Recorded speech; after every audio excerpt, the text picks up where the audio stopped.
Praise God. இன்றைக்கும் ஆண்டுடைய வார்த்தையை உங்கள் மத்தியில் சுருக்கமாக பகிர்ந்து கொள்ள ஆண்டு கூட தருணத்திற்காக நான் நன்றி செலுத்துகிறேன். The word mother or mothers, அந்த வார்த்தை பார்த்தீங்கன்னா almost 300 times, little over 300 times நம்ம பைபிளில் அது பயன்படுத்தப்பட்டிருக்கிறது. நீங்க சரித்திரத்தை எடுத்து பெரிய பெரிய நபர்கள் தங்களுடைய அம்மாவளை குறித்து ஏன் சில வார்த்தைகளை சொல்வதை கேட்கும் போது ரொம்ப ஆச்சரியமா இருக்குது. ஜார்ஜ் வாஷிங்டன், அமெரிக்காவுடைய ஃபர்ஸ்ட் பிரசிடென்ட், அவர் இப்படியாக சொல்றார், ஆல் ஐ ஆம் ஐ ஓ டு மை மதர். நான் இருக்கிறது, இந்த அமெரிக்க ஜனாதிபதியாக நான் இருக்கிறேன் என்றால் அந்த புகழ் எங்க அம்மாவுக்கு போகட்டும் என்று அவர் சொல்கிறார். நெப்போலியன் இப்படியாக சொன்னார், give us strong mothers and we will have strong sons. நல்ல பலனுள்ள தாய்மார்கள் இருந்தால் ஆமென், அவங்க பலனுள்ள மகன்கள் என்ன பண்ணுவாங்க, தேசத்துக்காக அவங்க உருவாக்குவார்கள் என்று நெப்போலியன் சொன்னார். ஏப்ரஹாம் லிங்கன் அவர் இப்படியாக சொன்னார், behind every great man is a great mother. ஒவ்வொரு பெரிய மனிதனுக்கு பின்னாடி ஒரு அவனுடைய அம்மா இருக்கிறார்கள் என்று அவர் ஒரு வாசகமாக இந்த வாசகங்களை சில தேசத்தின் அதிபதிகள் அவர்கள் சொல்லி இருக்கிறார்கள். ஜான் வெஸ்லியோட அம்மா எடுத்துட்டீங்கன்னா சூசன் வெஸ்லி அவர்கள், அவங்களுக்கு நிறைய பிள்ளைங்க, ஆனா ஒவ்வொரு நாளும் பயங்கர கஷ்டத்தின் நிமித்தம், நெருக்கத்தின் நிமித்தம் அவர்கள் ஒவ்வொரு நாளும் 2 மணி நேரம் தன்னுடைய பிள்ளைகளுக்காக அவர்கள் ஜெபிப்பார்களாம். She prays 2 hours a day for her children. வாரத்துல ஒவ்வொரு நாளும் ஒவ்வொரு பிள்ளைகளோட உட்கார்ந்து டைம் ஸ்பெண்ட் பண்ணுவாங்களாம்.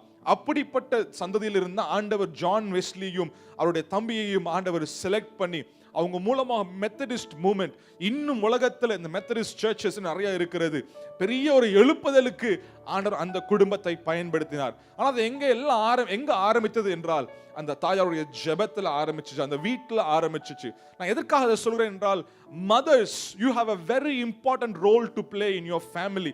உங்கள் குடும்பத்தில் உங்களுடைய ஸ்தானம், உங்கள் குடும்பத்தில் நீங்கள் ஆண்டவர் வைத்திருக்கிற அந்த இடம் ரொம்ப ரொம்ப முக்கியமான இடம். ஆமென். Amen. So சாராவை குறித்து நம்ம ஃபர்ஸ்ட் பார்க்க போகிறோம். What do we learn from Sarah's life? சாராவோட லைஃப்ல இருந்து Sarah learned to rise above the personal limitations in her life. சாராவுடைய வாழ்க்கையில அநேக தடைகள் இருந்தது, அநேக பார்க்க முடிகிற, உணர முடிகிற ஆமென் ஒரு பிசிக்கல் லிமிட்டேஷன்ஸ், தடைகள் அவளை சுற்றிலும் இருந்தது. ஆனால் இந்த சாரா அந்த எல்லா தடைகளையும் அவள் மேற்கொண்டு விசுவாசத்தில் எழும்பினாள். ஆமென். ஹல்லேலூயா, ஹல்லேலூயா. பாருங்க, சாராவை குறித்து நம்ம கொஞ்சம் ஸ்டடி பண்றோம்னா, நீங்க ஜெனசிஸ் எடுத்து நீங்க பாருங்க. ஜெனசிஸ் 17 சாப்டர்ல நீங்க பாத்தீங்கன்னா ஆண்டவர் ஆபிரகாமோட சாராவோட ஒரு உடன்படிக்கை செய்கிறார். ஆபிரகாம் ஆபிராம் என்று இருந்தார். ஆண்டவர் உடன்படிக்கை பண்ண உடனே அவருடைய பேரை ஆபிராம் எப்படி மாத்தினாரு, ஆபிரகாம் என்று மாற்றினார். ஆமென். சேராய் என்ற பெயரிலிருந்து என்ன பெயர் மாற்றினாரு, சாராள் என்ற பெயருக்கு அவர் மாற்றினார். சேரா என்றால் பிரின்சஸ் என்று அர்த்தம், ராணி என்று அர்த்தம். ஆனா அந்த அர்த்தத்திலிருந்து ஆண்டவர் சேராள் என்று மாற்றினார், த பிரின்சஸ் என்று அர்த்தம். இன்னொரு வகையை சொல்ல போனோம்னா ஜாதிகளின் தாய் என்று அர்த்தம். ஆண்டவர் பாருங்க, அந்த சேராவுக்கு சாராளுக்கு ஒரு பெயர் மாற்றத்தை செய்து அவங்களோட இந்த குடும்பத்தோடு ஆண்டவர் என்ன பண்றார், ஒரு உடன்படிக்கை, ஓகே, உடன்படிக்கை செய்கிறார். அது வரைக்கும் பாத்தீங்கன்னா சேரா, she was just a normal mother like you, every one of you. உங்களை போல ஒரு சாதாரண அம்மா தான். அதுக்கு பெரிய ரொம்ப மகா பரிசுத்தம் அப்படிலாம் கிடையாது. உங்களுக்கு இருந்த பிரச்சனை அவங்களுக்கும் இருந்துச்சு, உங்களுக்கு இருந்த பலவீனங்கள் சாராளுக்கும் இருந்துச்சு. பாருங்க, சாரா ஒரு பெர்ஃபெக்ட் மதரா இல்ல. அவ போய் சொன்னாங்க, என்ன பண்ணாங்க, வீட்டில் இருக்கிற வேலைக்காரங்களை ரொம்ப கடினமா மிஸ்ட்ரீட் பண்ணாங்க. எதனால மிஸ்ட்ரீட் பண்ணாங்கன்னா, ஒரு ஜெலசி தமிழ் என்ன சொல்லுவோம், பொறாமனால காரியங்களை செஞ்சாங்க, வீட்டை விட்டு துரத்தி விட்டாங்க. அது மாத்திரம் இல்ல, ஆண்டவர் ஒரு காரியம் சொல்லும் பொழுது தனக்குள்ள என்ன பண்ணாங்க, அவங்க ரொம்ப நகைத்தாங்க. இது எல்லாம் ஒரு பலவீனத்தை காமிக்கிறதாக இருக்கிறது. ஆனா ஒரு நாள் வந்துச்சு, ஆண்டவர் ஆபிரகாமோடு ஒரு உடன்படிக்கை செய்தார். எல்லாம் சொல்லுங்க, உடன்படிக்கை. உடன்படிக்கை செஞ்ச உடனே அதுக்கப்புறம் நம்ம பார்க்கும் பொழுது there is a difference.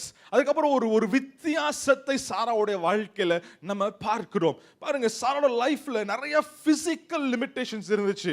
ஆண்டவர் உடன்படிக்கை செய்றாரு, வாக்குத்தத்தம் கொடுக்கிறாரு, கையில வாக்குத்தத்தம் இருக்கிறது, கையில ஆண்டவர் கொடுத்த உடன்படிக்கை இருக்கிறது. ஆனால் சுற்றி பார்த்தால் அந்த உடன்படிக்கைக்கும் ஆண்டவர் கொடுத்த வாக்குத்தத்தத்திற்கும் சூழ்நிலைக்கும் சம்பந்தமே இல்லாம இருக்கிறது. வயசு இப்ப எவ்வளவு வயசாயிடுச்சு சாராருக்கு? யாராச்சும் கெஸ் பண்ண முடியுமா? 89 வயசு. 89 years old. ஆண்டவர் அப்ப சொல்றாரு, ஐயா உனக்கு அடுத்த வருஷம் நான் வரப்போறேன், இதே இடத்துக்கு நான் வரப்போறேன். அப்ப என்ன ஆபிரகாம் பார்த்து சொல்றேன், ஒய்ஃப்க்கு என்ன பண்ணிருக்கும்? குழந்தை பிறந்திருக்கும். உங்கள்கிட்ட அந்த மாதிரி 80 வயசு 89 வயசு பாட்டிகிட்ட வந்து ஒருத்தர் சொல்றாங்கன்னா நீங்க என்ன பண்ணுவீங்க? ஒரு மாதிரி மேலையும் கீழையும் பார்ப்பீங்க, இவனுக்கு எங்கேயா கலண்டு போச்சா அப்படின்னு. we laugh at them. அவங்கள பார்த்து சிரிப்போம், அவங்கள பார்த்து நகைப்போம். pretty much அதான் அங்கேயும் நடந்துச்சு. ஆண்டவர் ஆபிரகாமோட பேசி கொண்டிருக்கிறார், பின்னாடி யார் கேட்டுட்டு இருக்கிறா? இங்க சாரா அவங்க அம்மா கேட்டுட்டு இருக்கிறாங்க. ஆண்டவர் சொல்ல, அடுத்த வருஷம் இதே டைம் நான் வர போறேன்ப்பா, உனக்கு என்ன பாருங்க, ஒரு ஆண் குழந்தை என்ன பண்ணுவோம் கையில இருக்க போகிறது. நீங்க வாசிக்கலாம், எடுத்து வாசிங்க 18ஆம் அதிகாரம், ஆதியாகமம் 18ஆம் அதிகாரம் 10ஆம் வசனம்.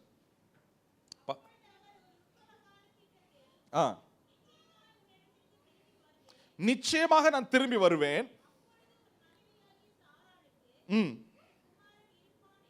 இருப்பான் என்றார். பாருங்க, நிச்சயமா நான் வரப்போறேன், உனக்கு குமாரன் இருப்பாங்க.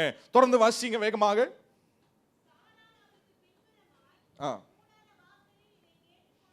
கேட்டுக்கொண்டிருந்தா பாருங்க, லிமிடேஷன் 1, வயது சென்று முதிர்ந்தவர்கள். அப்படின்னா சைல்ட் பேரிங் ஏஜ் எல்லாம் தாண்டி போயிட்டாங்க அவங்க. நேச்சுரலா பார்த்தா ஒரு இம்பாசிபிள் சிச்சுவேஷன், லிமிடேஷன். வாசிங்க தொடர்ந்து பாருங்க. எல்லா பிசிக்கலா பார்த்தா there is no way she can have a baby. அவங்களுக்கு குழந்தை பெற்றுக்கொள்வதற்கு ஒரு தகுதியுமே இல்லை. எல்லாம் பயங்கர தடைகள், லிமிட்டட், பெரிய பெரிய லிமிடேஷன்ஸ், இம்பாசிபிள் லிமிடேஷன்ஸ். வயசு ஒரு காரணம், உடம்புல சக்தி ஒரு காரணம், ஏஜ் ஒரு காரணம். Every place it was blocked. அவன் நம்புறதுக்கு அங்க ஒண்ணுமே இல்லை. ஆனால் ஆண்டவர் கொடுத்த உடன்படிக்கையை, ஆண்டவர் கொடுத்த அந்த வாக்கு தத்தத்தை அந்த சமயத்தில் அவள் நகைத்தாள். ஆனால் நான் விசுவாசிக்கிறேன், அவள் அதை விசுவாசித்தாள். ஆமென். வாங்க ஹீப்ரூஸ் சாப்டர் 11 verse 11, 11 எடுத்து வாசிங்க. சொல்லுங்க, விசுவாசத்தினாலே. எதனாலே? பாருங்க, she had limitations all around her. எல்லாமே தடையாக இருக்கிறது, ஆனால் விசுவாசத்தினாலே. எல்லாம் சொல்லுங்க, விசுவாசத்தினாலே. தேவனுடைய பிள்ளையே, உங்க லைஃப்ல ஆண்டவர் சில வார்த்தைகளை கூறி இருக்கலாம், சில வாக்கு தத்தங்களை ஆண்டவர் கொடுத்திருக்கலாம். ஆனால் நீங்க கண்ணை திறந்து பார்க்கும் பொழுது கொடுத்த வாக்கு தத்தத்திற்கும் இருக்கிற சூழ்நிலைக்கும் ரொம்ப ஆப்போசிட் டைரக்ஷன்ல இருக்கலாம். நிறைய லிமிடேஷன்ஸ், நிறைய தடைகள் உங்களை தடுத்து நிறுத்தி கொண்டு இருக்கலாம். உங்க பிசினஸையோ, உங்க லைஃபையோ, உங்க ஃபேமிலியோ, உங்களுடைய பர்சனல் லைஃபையோ தடை பண்ணி கொண்டு இருக்கலாம். ஆனால் ஜெயிப்பதற்கு ஒரு வழி சாரால் உங்களுக்கு எனக்கு கற்றுக் கொடுக்கிறாங்க. என்ன வழி தெரியுமா? அந்த வழி விசுவாசத்தினாலே. எல்லாம் சொல்லுங்க, விசுவாசத்தினாலே. ஆமென். தொடர்ந்து வாசிங்க, விசுவாசத்தினாலே. வாக்குத்தத்தம் பண்ணினவர் உண்மை உள்ளவர் என்று எண்ணி, வாக்குத்தத்தம் பண்ணினவர் உண்மை உள்ளவர் என்று எண்ணி கற்பம் தரிக்க பலன் அடைந்து வயது சென்றவளாய் இருந்தும் பிள்ளை பெற்றாள். ஆமென். கற்பம் தரிப்பதற்கு பலன் அடைந்து. ஆங்கிலத்தில் வாசிக்கும் போது அங்க போட்டிருக்கும், through faith, by faith God enabled Sarah. அப்படின்னா ஒரு சூப்பர் நேச்சுரல் ஸ்ட்ரென்த் என்ன பண்ணார்? ஆண்டவர் கொடுத்தார். He enabled. இல்லாத காரியங்களை அங்க உருவாக்கினார். Amen. லிமிடேஷன்ஸ் எல்லாம், பிசிக்கல் லிமிடேஷன்ஸ் எல்லாம் ஓவர் பவர் பண்ற அளவுக்கு ஆண்டவர் ஒரு அற்புதத்தை சாரா லைஃப்ல செஞ்சார். ஆமென். ஹல்லேலூயா. தேவனுடைய பிள்ளைகளே, சகோதரனே, சகோதரியே, உங்க லைஃப்ல இருக்கிற எல்லா லிமிடேஷன்ஸையும் மேற்கொள்வதற்கு உங்களுக்குள்ள விசுவாசம் இருக்கிறது. ஆமென். உங்க லிமிடேஷன்ஸை பார்த்து நீங்க பயப்படாதீங்க. உங்கள் தடைகளை பார்த்து நீங்கள் பயப்படாதீங்க. உங்கள் தடைகளை பார்த்து நீங்க பின்வாங்காதீங்க. எல்லா லைஃப் சிச்சுவேஷன்ஸ்லயும், லைஃப்ல 50 வயசா இருந்தாலும் சரி, 15 வயசா இருந்தாலும் சரி, 25 வயசா இருந்தாலும் சரி, ஒவ்வொரு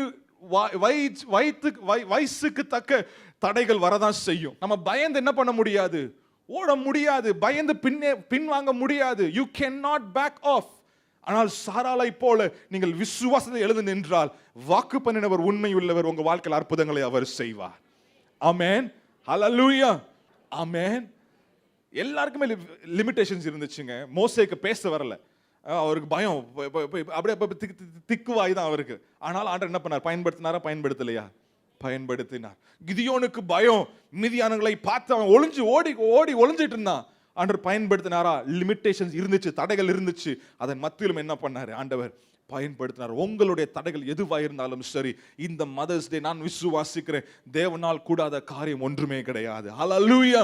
ஆண்டவர் ஒவ்வொருவரையும் அவர் நாமத்தின் மகிமைக்காக பயன்படுத்துவார். ஆனால் நீங்களும் நானும் செய்ய வேண்டிய காரியம் விசுவாசத்தில் எழுந்து நிற்க வேண்டும். செய்ய முடியாத காரியங்களை செய்ய வேண்டும்.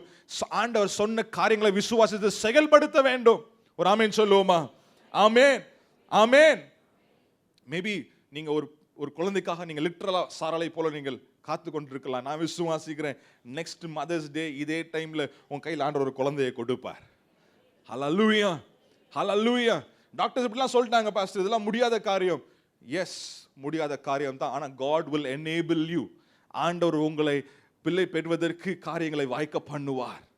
ஹல்லேலூயா, ஹல்லேலூயா. ஆமென். சோர்ந்து போகாதீங்க, சாராளை போல எழும்புங்க. ஆமென். தடைகளுக்கு மேலாக எழும்புங்கள். உங்கள் ஆண்டவர் மிகவும் பெரியவர். ஹல்லேலூயா. இரண்டாவது நபரை குறித்து வேகமாக பார்க்கலாம், டைம் ஆயிடுச்சு. ஆமென். The second person I want to talk about, the unloved wife in the Old Testament. நம்ம எல்லாருக்கும் லேயாளை குறித்து தெரியும். நம்ம நிறைய யாக்கோபை குறித்து கேட்டிருக்கோம். நம்ம நிறைய ஜேக்கப் ரொம்ப ஃபேமஸான ஒரு ஹீரோனால ராகேலை குறித்து நம்ம கேள்விப்பட்டிருப்போம். ஏன்னா அவங்க பேர் நிறைய அடிபட்டு இருக்கும். அவங்க தான் ஹீரோயினாக இருந்தாங்க. ஆனால் லேயாள் வந்து இடையில வந்த ஒரு ட்விஸ்ட். லேயாளை குறித்து நிறைய நம்ம கேட்டிருக்க மாட்டோம். ஆனால் she is a beautiful picture, something we can learn from. சில காரியங்கள் அவங்க லைஃப்ல நம்ம சில முக்கியமான காரணம் நம்ம கற்றுக்கொள்ள முடியும். நான் என்ன கற்றுக்கொண்டேன் லேயாவோட லைஃப்ல இருந்து பார்த்தா, this is what I learned from the life of Leah. நல்லா கவனிங்க. You are loved and you are accepted by God. நீங்கள் கர்த்தரால் நேசிக்கப்படுகிறீர்கள், கர்த்தரால் சேர்த்து கொள்ளப்பட்டிருக்கிறீர்கள். உங்க லைஃப்ல உங்களை யாரு நேசிக்கிறாங்களோ நேசிக்கலையோ பிரச்சனை இல்லை. உங்களை யாரு சேர்த்து கொள்றாங்களோ சேர்த்துக்கொள்ளையோ பிரச்சனை இல்லை. ஆண்டவர் உங்களை நேசிக்கிறாரு, ஆண்டவர் உங்களை சேர்த்து கொண்டு இருக்கிறாரு. ஆமென், ஹல்லேலூயா. இது ஒரு சிம்பிளான ட்ரூத் தான், எல்லாத்துக்கும் தெரிஞ்ச காரியம் தான். ஆனா இதை ரொம்ப ஆழமா உங்க ஆவியில் என்ன பண்ண வேண்டும், இதை பதித்து வைத்துக் கொள்ள வேண்டும். ஆமென், ஹல்லேலூயா. You are loved by God and you are accepted by God. உங்க வாழ்க்கையில எப்படிப்பட்ட காரியங்கள் கடந்து சென்று கொண்டிருந்தாலும் நீங்கள் ஆண்டவரால் நேசிக்கப்படுகிறீர்கள், ஆண்டவரால் சேர்த்து கொள்ளப்படுகிறீர்கள். யோசித்து பாருங்க, லேயாவோட லைஃப்ல லேயா வந்து ஜேக்கப்போட ஒய்ஃபா இருக்கிறாங்க. அவங்க ஜேக்கப் பார்த்தீங்கன்னா மாமனார் வீட்டில் மாட்டிட்டாரு. மாமனார் சொல்றப்பா, ஏன்ப்பா நீ ஃப்ரீயா ஒர்க் பண்ற, ஏதாச்சும் ஒரு சம்பளத்தை சொல்லு, நான் என்ன பண்றேன், சம்பளம் உனக்கு நான் கொடுக்குறேன். இவர் சரியான சம்பளத்தை கேட்குறேன். என்ன கேட்குறாரு, நான் 7 வருஷம் உங்களுக்காக ஒர்க் பண்றேன், நீங்க ரேச்சல் எனக்கு என்ன பண்ணிடுங்க, நீங்க ஒய்ஃபா கொடுத்துருங்க அப்படின்ட்டு அவர் சொல்றாரு. ஆனா பாருங்க, அவரு கல்யாண நாள்ல ஐ திங்க் அவர் வேற லெவல்ல இருந்தாருன்னு நினைக்கிறேன். காலை எந்திரிச்சு பார்த்தா யார் இருக்கா, ராயலுக்கு பதிலா லேயா இருக்கிறாங்க. he was very disappointed. அவர் சண்டை போட்டார். ஆனா ஜேக்கப் விட்டுருவோம், இப்ப பார்க்க போறது ஜேக்கப் கிடையாது, இப்ப லேயாவுக்கு வருவோம். கொஞ்சம் லேயால குறித்து யோசித்து பாருங்க. ஃபர்ஸ்ட் ஆஃப் ஆல், இப்படி திருமணம் நடக்கும் என்று அவள் என்ன பண்ணவில்லை, எதிர்பார்க்கவில்லை. இப்ப திருமணம் நடந்துருச்சு, சந்தோஷம். ஆனா only 1 week, ஒரு வாரத்திற்கு அப்புறம் என்ன நடக்குது, இப்ப யாக்கோபு யாரை திருமணம் செய்கிறா, ராகேல் என்ன பண்ணிக்கொள்றான், அவன் திருமணம் செய்து கொள்றான். கொஞ்சம் யோசித்து பாருங்களேன், எவ்வளோ பெரிய இமோஷனல் டார்ச்சராக அது இருந்திருக்கும், எவ்வளோ பெரிய இமோஷனல் ஹர்ட் ஆகுது. கொஞ்சம் யோசித்து பாருங்க, what kind of emotional torment லேயா would have gone through. அது மாத்திரம் இல்லை, பைபிள் கிளியரா ஆண்டவர் எழுதி வச்சுட்டாரு. 29ஆம் அதிகாரத்தில் அங்க ஆண்டவர் தெளிவாக அங்க எழுதி வைக்கிறார். என்ன எழுதி வைக்கிறார்னா, 30ஆம் வசனத்துல, அந்த வசனத்தை வேகமா வாசிங்களேன். யாக்கோபு ராகேலையும் சேர்ந்தான், லேயாளை பார்க்கிலும் ராகேலை அவன் அதிகமாய் நேசித்தான். லேயாளை பார்க்கிலும் ராகேலை அவன் அதிகமாய் நேசித்தான். லேயாளை பார்க்கிலும் ராகேலை நேசித்தான் அப்படின்னு சொன்னா கூட பரவாயில்ல. எப்படி நேசிச்சானா, அதிகமா நேசிச்சான். அப்பனா ஓப்பனா சொல்லிருப்பான், ஏய் you are a mistake in my life. என் வாழ்க்கையில் நீ ஒரு மிஸ்டேக், நான் உன்னை எதிர்பார்க்கல, எப்படியோ தப்பி தவிர என்ன பண்ணிட்ட, நீ வாழ்க்கையில் வந்துட்ட. I love Rachel more than I love you. கணவனால் நேசிக்கப்படவில்லை. she was unloved, she was unwanted. யாராலும் குடும்பத்தை, ஏன்னா வசனம் அதுக்கு முந்தின அதே 29ஆம் அதிகாரத்தில் நீங்க வாசிச்சீங்கன்னா ஆண்டவர் எழுதி வச்சிருப்பாரு, ராகேல் லேயா வந்து she was not a pretty woman, ஒரு அழகான ஒரு பெண்மணி அல்ல, அவளுக்கு ஒரு வீக் ஐஸ் இருந்துச்சுன்னு வசனம் போட்டிருக்கு. ஆனா ராகேல் வந்து எப்படி ஒரு ரொம்ப மிகவும் அழகான ஒரு லேடி அப்படின்ட்டு வசனத்துல ஆண்டவர் எழுதி வச்சிருக்கிறார். எவ்வளோ இன்செக்யூரிட்டி ஃபீலிங்ஸ் இருந்திருக்கும். என்ன ஒரு மாதிரி பாக்குறீங்க, என்ன நான் சொல்ல எத்தனை பேருக்கு புரியுது? புரிஞ்ச கரங்களை ஊற்றி ஒரு ஆமேன்னு சொல்லுங்க பார்க்கலாம். ஆமேன். She had to fight insecurity. ஒரு தாழ்வு மனப்பான்மை. என்னை யாருமே நேசிக்கல, என் ஹஸ்பண்ட் என்னை நேசிக்கல, எங்க அப்பா என் வாழ்க்கையில சூழ்ச்சி பண்ணிட்டார், என்னை வாழ்க்கை என்னடா வாழ்க்கை என்ற நிலைமையில் அவள் வாழ்ந்து கொண்டிருந்தாள். ஆனால் யாராலும் காணப்படாத லேயாளை ஒருவர் கண்டார், அவர் பேர் ஆண்டவர். ஆமென். Hallelujah. I love how God has written this story in the Bible. Amen. அதே 29ஆம் அதிகாரத்துல 31ஆம் வசனம் வாசிங்க. லேயாள் அற்பமாய் எண்ணப்பட்டாள் என்று கர்த்தர் கண்டு. லேயாள் அற்பமாய் எண்ணப்பட்டாள் என்று யார் கண்டு? கர்த்தர். அது போதுங்க நம்ம வாழ்க்கைக்கு. ஆமென். அற்பமாய் என்ன லேயாளை யாரு கண்டா? கர்த்தர் கண்டார். ஆண்டவர் உங்களையும் மறந்து போகவே மாட்டார். ஹல்லேலூயா, ஹல்லேலூயா. கர்த்தர் லேயாளை அவர் கண்டார். Because next time you face insecurity in your life, உங்க வாழ்க்கையில ஏன்டா வாழ்றோம், எனக்கு யாருமே இல்லையா அப்படின்ற சூழ்நிலை வரும் பொழுது இந்த வசனம் சொல்லுகிற காரியங்களை எடுத்து நீங்க கன்ஃபெஸ் பண்ணுங்க, நீங்க ஜெபம் பண்ணுங்க, நிச்சயமா ஒரு வெற்றியை நீங்க பாப்பீங்க. எடுத்துக்கோங்க ஆதியாகமம் 29ஆம் அதிகாரம் இந்த 31ஆம் வசனத்துல இருந்து 35ஆம் வசனம் வரைக்கும். லேயாள் அற்பமாய் எண்ணப்பட்டாள் என்று கர்த்தர் கண்டு. கர்த்தர் கண்டு என்ற வார்த்தை நீங்க அண்டர்லைன் பண்ணி வச்சுக்கோங்க. கர்த்தர் கண்டு அவள் கர்ப்பம் தரிக்கும்படி செய்தார். ராகேலோ மலடியாய் இருந்தாள். Next verse. லேயாள் கர்ப்பவதியாகி ஒரு குமாரனை பெற்று கர்த்தர் என் சிறுமையை பார்த்தருளினார். கர்த்தர் என் சிறுமையை பார்த்தருளினார் என்ற வார்த்தை நீங்க அண்டர்லைன் பண்ணிக்கோங்க. வாசிங்க. இப்பொழுது என் புருஷன் என்னை நேசிப்பார் என்று சொல்லி அவனுக்கு ரூபன் என்று பெயரிட்டாள். ஆமென். அடுத்த வசனம். மறுபடியும் அவள் கர்ப்பவதியாகி ஒரு குமாரனை பெற்று நான் அற்பமாய் எண்ணப்பட்டதை கர்த்தர் கேட்டருளி. கர்த்தர் கேட்டருளி என்ற வார்த்தை நீங்க அண்டர்லைன் பண்ணிக்கோங்க. கர்த்தர் கேட்டருளி. இவனையும் எனக்கு தந்தார் என்று சொல்லி அவனுக்கு சிமியோன் என்று பெயரிட்டாள். சிமியோன் என்று பெயரிட்டார். Next verse. பின்னும் அவள் கர்ப்பவதியாகி ஒரு குமாரனை பெற்று என் புருஷனுக்கு 3 குமாரரை பெற்றபடியால் அவர் இப்பொழுது என்னோட சேர்ந்திருப்பார் என்று சொல்லி அவனுக்கு லேவி என்று பெயரிட்டார். லேவி என்று பெயரிட்டார்கள். மறுபடியும் அவள் கர்ப்பவதியாகி ஒரு குமாரனை பெற்று இப்பொழுது கர்த்தரை துதிப்பேன் என்று சொல்லி கர்த்தரை துதிப்பேன், கர்த்தரை துதிப்பேன் என்று சொல்லி அவனுக்கு யூதா என்று பெயரிட்டாள். ஆமென். ஹல்லேலூயா. அருமையான தேவனுடைய பிள்ளைகளே, உங்க லைஃப்ல நீங்க லேயா மாதிரி சிச்சுவேஷன்ஸ்ல போயிட்டு இருக்கிறீங்களா? யாரும் உங்களை நேசிக்கல, உங்க ஹஸ்பண்ட் உங்களை நேசிக்கல, உங்க பிள்ளைங்க உங்களை நேசிக்கல, உங்களை ரொம்ப துன்புறுத்துற மாதிரி வார்த்தைகளை பேசிட்டாங்க, உங்களை ரொம்ப துன்புறுத்தமா நடத்திட்டாங்கன்னா நீங்க போயிட்டு உட்காந்துட்டு நீங்க சோகப்பாட்டு பாடாதீங்க. வார்த்தை எடுத்து வைத்து யார் என்னை கைவிட்டாலோ என் ஆண்டவர் என்ன பண்ண மாட்டார், என்ன கைவிட மாட்டார். ஆமென். நான் தனிமையா இல்லை, கர்த்தர் என்னை கண்டிருக்கிறார். ஆமென். கர்த்தர் என் சிறுமையை அவர் பார்த்திருக்கிறார். கர்த்தர் என் ஜெபத்தை அவர் கேட்டருளி எனக்கு அற்புதம் செய்வார். என்னோட எப்படி அவ சொல்றா, இல்லையா சொல்றா, நான் 3ஆவதாக ஒரு ஆண் குழந்தை பெற்றுக் கொடுத்திருக்கிறேன். யாக்கோபு என்னோடு என்ன பண்ணிருப்பாரு, என்னோட இசைந்து இருப்பார், என்னோட சேர்ந்து இருப்பார் என்ற ஒரு ஆவலோடு அவள் சொல்லுகிறார். அது போல கர்த்தர் ஆண்டவர் உங்களோடு உடன்படிக்கை செய்திருக்கிறார். ரத்த உடன்படிக்கை ஆண்டவங்களோட செஞ்சிருக்கிறாரு. ஆண்டவர் உங்களோடு சேர்ந்திருப்பார். அது மாத்திரம் இல்ல, உங்க சோக பாட்டு பாடின உங்க வாயில ஒரு துதியின் பாடலை ஆண்டவர் வைப்பார். ஹல்லேலூயா, ஹல்லேலூயா. எனவே நீங்கள் யார் உங்களை நேசிக்கிறாங்களோ, யார் உங்களை அப்ரூவ் பண்றாங்களோ, யார் உங்களை வேலிடேட் பண்றாங்களோ பிரச்சனையே இல்லை. பண்றாங்களோ பண்ணலையோ ஆண்டவர் உங்களை நேசிக்கிறாரு, ஆண்டவர் உங்களை வேலிடேட் பண்ணுகிறாரு. ஆண்டவருடைய பார்வையில நீங்கள் விசேஷம் உள்ளவர்களாக நீங்கள் இருக்கிறீர்கள். ஆமென் சொல்லுங்க பார்க்கலாம். ஆமென். ஹல்லேலூயா. I am loved by God and I am accepted by God. Amen. Amen. Leah, யாக்கோபு லேயாவை நேசிக்கவில்லை, கர்த்தர் லேயாளை அவர் நேசித்தார். யாக்கோபு லேயாளை ஏற்றுக்கொள்ளவில்லை, கர்த்தர் லேயாளை ஏற்றுக்கொண்டார். யாக்கோபு லேயாளுக்கு ஒரு பெரிய திட்டங்களை போடல, ஏன்னா அவன் எதிர்பார்க்கவே இல்லை. ஆனால் கர்த்தர் லேயாளுக்கு பெரிய திட்டங்களை ஆண்டவர் வைத்திருந்தார். ஆமென். ஹல்லேலூயா. It was from the unloved wife, இந்த நேசிக்கப்படாத மனைவியின் சந்ததியில் இருந்தா ஆண்டவர் ஒரு யூதாவை எழுப்புகிறார். இன்னொரு சொல்ல போனோம்னா இஸ்ரவேல்ல ஆளுன ஒவ்வொரு ராஜாக்களும், இஸ்ரவேல்ல இருந்த ஒவ்வொரு ஆசாரியர்களும் யார் சந்ததியிலிருந்து திரும்ப வந்தாங்க? லேயாளின் சந்ததியிலிருந்து வந்தார்கள். ஆமென். Think about it. Leah's generation was a generation of kings and priests. Who was she? She was unloved by her husband. Her husband had no plans for her. ஒரு திட்டம் இல்லாத, ஒரு நேசிக்கப்படாத அந்த சந்ததியிலிருந்து ஆண்டவர் ராஜாக்களை எழுப்பினார். ஹல்லேலூயா. யூதாவிலிருந்து போவாஸ் வருகிறார். போவாஸிலிருந்து ஆண்டவர் தாவீதை எழுப்புகிறார். தாவீதில இருந்து ஆண்டவர் அதே வம்சத்துல பாத்தீங்கன்னா யோசேப்பு, மரியாளின் யோசேப்பை ஆண்டவர் எழுப்புகிறார். அதே வம்சத்துல தான் ஆண்டவர் இயேசு கிறிஸ்துவை எழுப்புகிறார். ஆமென். ஹல்லேலூயா. உங்களுக்கு ஒரு பெரிய திட்டம் உங்களை குறித்து இருக்கோ இல்லையோ, நீங்கள் நேசிக்கப்படாத நபராக இருந்தால் இன்னைக்கு நல்லா கேட்டுக்கோங்க. ஆண்டவர் உங்களை ரொம்ப ரொம்ப நேசிக்கிறாரு. ஆண்டவருடைய சிந்தனை நீங்கள் எப்பொழுதும் ஆண்டவர் உங்க சிந்தனையாக இருக்கிறாரு.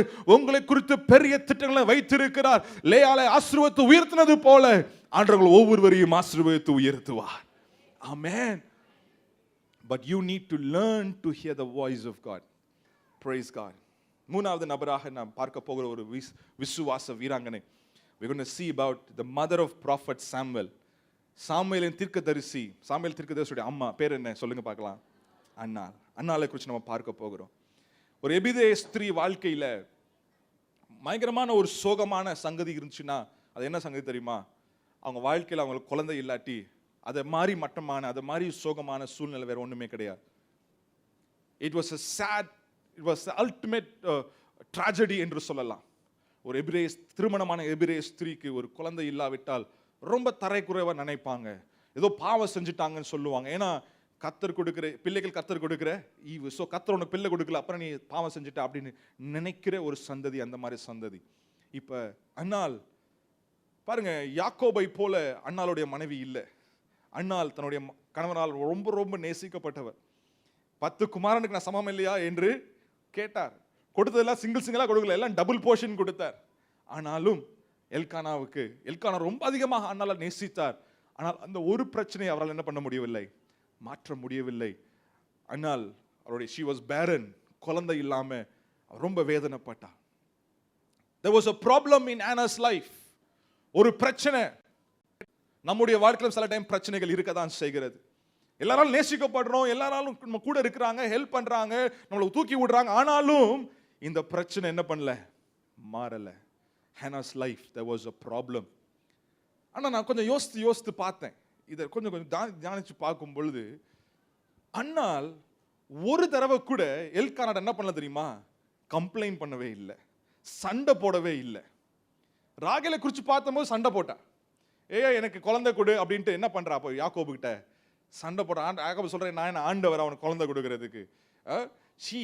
she was fighting with Jacob. அதுக்கு முன்னாடி ஒரு ஸ்டெப் பண்ண சாரால் பாருங்க, குழந்தை இல்லைன்னு சொன்னா என்ன பண்றா, ஆண்டோடைய வாக்குத்தத்தத்துக்கு அவளால் வெயிட் பண்ண முடியல, உள்ள யாரை கொண்டு வந்துடுறா, ஆகாரை உள்ள கொண்டு வந்துடுறா. ஆனா அன்னாள் அப்படி இல்லை. she had a problem, a very big problem, பெரிய பிரச்சனை தான். ஆனால் என்ன தெரியுமா செஞ்சா அன்னாள், தன்னுடைய பிரச்சனையை ஆண்டவர் இடத்துல ஜெபத்துல அவள் கொண்டு போய் அவள் ஊற்றினாள். ஆமென். She had a problem. She never took it to her husband. She took it to the Lord in prayer. Hallelujah. Problem, prayer. உங்க வாழ்க்கையில பிரச்சனை வருதா, நான் சொல்றேங்க, இங்க போகாதீங்க, அங்க போகாதீங்க, இவங்கிட்ட சொல்லாதீங்க, அங்ககிட்ட சொல்லாதீங்க, அது ஒண்ணுமே நடக்க போறது கிடையாது. உங்க வாழ்க்கையில பிரச்சனைனா நீங்க ஆண்டவர்கிட்ட போய் எப்படி ஒரு பக்கெட் தண்ணியை ஊத்துறது போல, கீழே ஊத்துறது போல உங்களுடைய இருதயத்தை, உங்களுடைய மனதை ஆண்டவருடைய பாதத்துல ஊற்றுங்க. ஹல்லேலூயா. ஜெபத்துல நீங்க ஊற்றுங்க, அவருடைய பிரசன்னத்துல நீங்க ஊற்றுங்க. Amen. That is the best place to pour out your burdens. உங்களை விசாரிக்கிறவரானபடினால் உங்க எல்லா பாரங்கள் என்ன பண்ணுங்க, நீங்க அவர் மேல இறக்கி வச்சிருங்க. ஒரு உண்மையாக விசாரிக்கிறவரான அவர் இருக்கிறார் என்றால் அவர் இயேசு ஒருவர் தான். Amen. Hallelujah. Hannah had a problem. She took it to the Lord in prayer. She took it to the Lord in prayer. Amen. Hallelujah. சகோதரனே சகோதரி, உங்க லைஃப்ல எவ்வளவு பெரிய பிரச்சனையா இருந்தாலும், ஒரு பெரிய இழப்பாக இருக்கலாம், நீங்க நேசித்தவங்க ஆண்டவர்கிட்ட கடந்து போயிருக்கலாம், எப்படிப்பட்ட காரியமா இருந்தாலும் ஆமென், நீங்க பிரச்சனையா பார்க்காதீங்க. உங்க பிரச்சனையை ஆண்டவருடைய சமூகத்துல ஜெபத்துல அதை டீல் பண்ணுங்க. ஆமென். ஹல்லேலூயா. சில டைம் பிரச்சனையை பேசிக்கொண்டே இருந்தா பிரச்சனை பெருசா தான் மாறும். ஆனா ஆண்டவருடைய பாதத்துல போய் அன்னாளை போல நீங்கள் ஊற்றும் பொழுது ஆண்டவர் உங்கள் ஜெபத்தை கேட்கிற தேவனாக அவர் இருக்கிறார். ஆமென் சொல்லுவோமா? Amen. So what a friend we have in Jesus. All our sins and griefs to bear. What a privilege to carry everything to God in prayer. அடுத்த ஸ்டான்ஸா சொல்லுது, oh what peace we often forfeit. Oh, what needless pain we bear, all because we do not carry everything to God in prayer. நாம் ஆண்டவரிடத்துல எல்லா பாரத்தையும் ஊற்றாதனால தான் நம்முடைய வாழ்க்கையில என்ன தெரியுமா இருக்கு? கவலை என்று இருக்கிறது, மனபாரம் என்று இருக்கிறது. எனவே உங்கள் எல்லா பாரங்களையும், உங்க எல்லா மன பாரங்களையும் நீங்க ஆண்டவருடைய சமூகத்துல, இயேசுவின் சமூகத்துல என்ன பண்ணுங்க? நீங்க ஊட்டிருங்க. ஆமென். எதை குறிச்சும் கவலைப்படாம எல்லாவற்றிலும் ஸ்தோத்திரத்துடன் என்ன பண்ணுங்க? உங்கள் விண்ணப்பங்களை நீங்க ஆண்டவருக்கு தெரியப்படுத்துங்கள். அப்பொழுது தேவ சமாதானம், இந்த உலகம் கொடுக்க முடியாத அந்த தேவ சமாதானம் உங்கள் இருதயத்தையும் உங்கள் சிந்தையும் அதை காத்துக்கொள்ளும். ஆமென். Hallelujah. Hannah had a problem. She went to the Lord in prayer. In that prayer, அந்த ஜெபத்துல அவங்க ஆண்டவருக்கு ஒரு வாக்கு பண்றாங்க. She makes a promise. Problem, prayer, promise. என்ன வாக்கு பண்றாங்க தெரியுமா? ஆண்டவரே, நீங்க எனக்கு ஒரு ஆண் குழந்தை கொடுங்க, நான் குழந்தைய மறுபடியும் என்ன பண்ண, நான் உங்களுக்கே நான் தருகிறேன். she makes a promise to God. அப்படி ப்ராமிஸ் பண்ணபடியே, வாக்கு பண்ணபடியே ஆண்டவர் குழந்தையே கொடுத்தாரு. அந்த நேரம் வந்தப்ப Hannah, she gave Samuel back to the Lord. ஆண்டவர் கையில மறுபடியும் என்ன பண்ணிட்டாங்க? அவங்க கொடுத்துட்டாங்க. நம்ம ப்ராமிஸ் பண்றதுல நம்பர் 1 இருப்போம். ஆண்டவரே, எனக்கு இந்த காரியம் செய்யுங்க ஏசப்பா, நான் கண்டிப்பா நான் இப்படி செஞ்சிடுறேன் உங்களுக்காக. நான் ஆப்பிரிக்கா கூட மிஷனரியா நான் போயிடுறேன் ஏசப்பா, நீங்க இந்த வேலையில எனக்கு உயர்வை கொடுங்க, நான் இப்படி பண்றேன் அப்படி பண்றேன். நம்ம நிறைய வாக்கு பண்ணுவோம். ஆண்டவர் செய்து முடிச்ச உடனே, ஆண்டவரே எனக்கு 1 மாசம் டைம் கொடுங்க, எனக்கு 1 வாரம் டைம் கொடுங்க, கொஞ்சம் ஒத்தி போடுங்க. Are we like Hannah? Are we able to keep the promise that we have made to God? ஆண்டவர் இடத்துல நம்ம சொன்ன ஒவ்வொரு அந்த தமிழ் என்ன சொல்லுவாங்க, சபதங்களா அல்லது பொருத்தனை? Yes, nice word, thank you. நீங்க ஆண்டவரிடம் செய்த ஒவ்வொரு பொருத்தனையும் நீங்கள் நிறைவேற்றிக் கொண்டிருக்கிறீங்களா? ஆமென். அன்னாள் சொன்ன பொருத்தனையை அவள் நிறைவேற்றினாள். சாமுவேல் சபைக்கு தானே கொடுக்க போறேன், அவன் எப்படி வாழ்ந்தா எனக்கு என்ன, அப்படி என்ன பண்ணலாம்? அன்னாள் விடல. she took care of the gift that God gave. ஆண்டவர் கொடுத்த ஆசீர்வாதத்தை அவள் she took care of it with all her heart. முழு இருதயத்தோட அதை டேக் கேர் பண்ணிட்டு டைம் வரும் பொழுது அந்த கிஃப்ட் ஆண்டவர் கையிலேயே அன்னாள் கொடுத்தாள். ஆமென். உங்க லைஃப்ல நீங்க கொடுப்பீங்களா ஆண்டவருக்கு? ஆமென். ஆண்டவர் சொன்ன, நீங்க வாக்கு பண்ண காரியங்களை மறுபடியும் ஆண்டவருடைய கையில கொடுப்பதற்கு உங்களுக்கு தைரியம் இருக்கிறதா? ஒரே பையங்க பாருங்க, அவள் கொடுத்ததுனால பாருங்க, அன்னாளுடைய வாழ்க்கையிலையும் ஒரு வெறுமை, குழந்தை இல்லாத ஒரு வெறுமை, இஸ்ரவேலிலும் ஒரு வெறுமை, ஆண்டுடைய வார்த்தை இல்லாத வெறுமை. ஆமென்.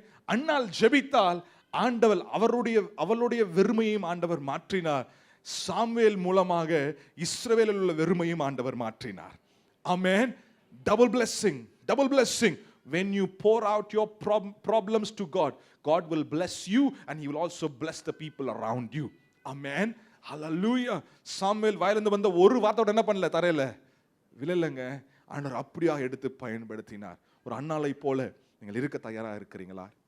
Hallelujah. இந்த மதர்ஸ் டே 3 விசுவாச வீராங்கனைகளை குறித்து நம்ம பார்த்தோம்.